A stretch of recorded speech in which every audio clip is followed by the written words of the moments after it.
বিচারপতি মানিককে তো আনা হয়েছে আদালতে, রিমান্ডে নেওয়া হবে কিনা এবং এ বিষয়ে যে বিস্তারিত তথ্য আপনার কাছে আছে জানাবেন।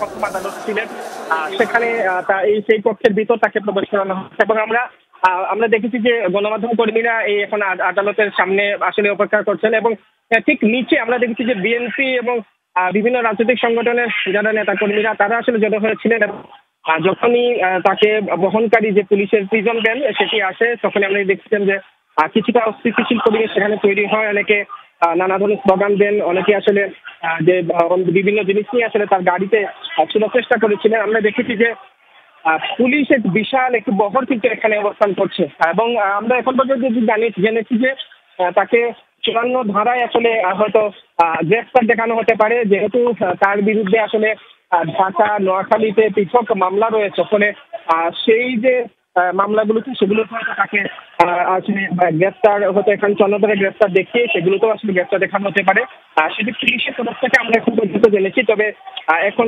রিমান্ডের বিষয়টি আসলে পুলিশের তরফ থেকে এখনো জানা যায়নি বা রিমান্ড আবেদন করা হবে কিনা সেটিও আসলে পুলিশ জানায়নি। এখন পর্যন্ত যেটি জেনেছি যে 54 ধারায় তাকে হয়তো এখানে গ্রেফতার দেখানো হতে পারে। আরেকটি বিষয় বলে রাখি, গতকাল রাতে মূলত এই যে আপিল বিভাগের সাবেক বিচারপতি শামসুদ্দিন মানিক তাকে সিলেটের সীমান্ত এলাকা থেকে আসলে কানাগের সীমান্ত এলাকা থেকে তাকে মূলত বিজিবি প্রথমে আটক করে। তিনি সেখান থেকে আসেন সীমান্ত পার হয়ে ভারতে পালিয়ে যাওয়ার চেষ্টা করছিলেন।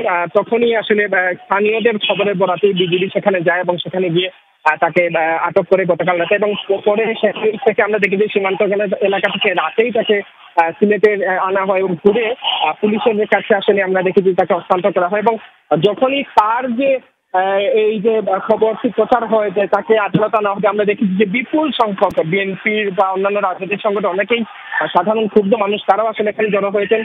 সেটি নিশ্চয়ই ক্যামেরার মাধ্যমে দেখতে পাচ্ছেন, তারা নানা স্লোগান দিচ্ছেন বিচারপতি মানিকের বিরুদ্ধে। তারা বলছেন যে তিনি তার দায়িত্বকালে আসলে বিচার বিভাগকে নানাভাবে দলীয়করণ করেছেন, সে অভিযোগ তারা করেছেন।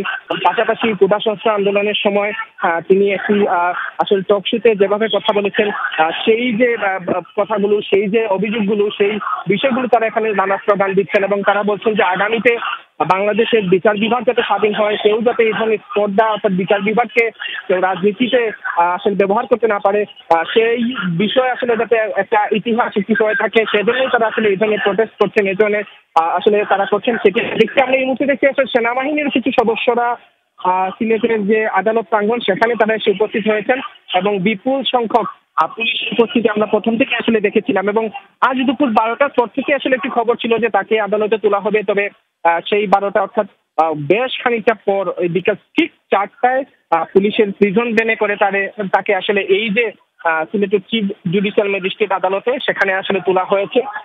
ভেতরে নিশ্চয়ই আমাদের অন্যান্য সহকর্মীরা আছেন, তারা নিশ্চয়ই আমাদেরকে বের হয়ে বলতে পারবেন যে আসলে নিশ্চয়ই সেটা শেষ হলে পরে আপনার মাধ্যমে দর্শকদের জানিয়ে দেব। ধন্যবাদ নাবিল, যুক্ত হয়েছিলেন।